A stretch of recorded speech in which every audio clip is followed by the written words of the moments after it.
Tuloy ang pag-aalab dahil looking forward na ang P-Pop Kings SB19 na makasama muli ang kanilang fans called 18s. Kasunod yan ng settlement ng kanilang kumpanyang 1Z at ng dati nilang management.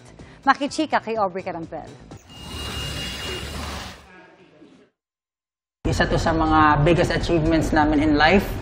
And officially, ina-announce namin today yung debut ni 1Z Entertainment. Nitong October, kasabay ng kanilang 5th anniversary, opisyal na inanunsyo ng P-Pop Kings na SB19 ang kanilang sariling kumpanya na 1Z Entertainment, kung saan ang leader nilang si Pablo ang tumatayong Chief Executive Officer o CEO.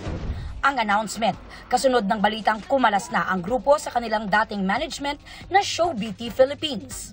Pero nitong Nobyembre, napansin ng fans na tinanggal ng members ang SB19 name sa kanilang official Instagram handles. At kinansila ang pagtatag World Tour sa Singapore. Sabi noon ng 1Z Entertainment, ginawa raw nila ang lahat para matuloy ang event, pero minabuting i-prioritize ang well-being ng kanilang artists.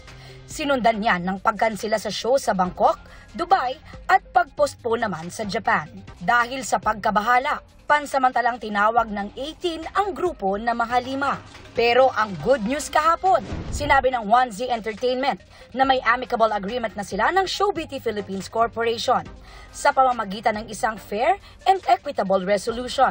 Nagpasalamat din sila sa patience and unwavering support ng fans. Umaasa raw sina Pablo, Josh, Stel, Ken and Justin na muling makapag-reconnect sa lahat sa kanilang future endeavors.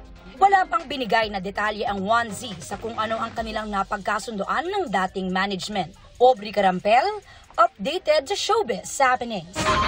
Para sa mas mahabang chikahan, visit and subscribe to GMA Integrated News on YouTube. At para sa mga kapuso natin abroad, samahan nyo kami sa GMA Pinoy TV at www.gmanews.tv.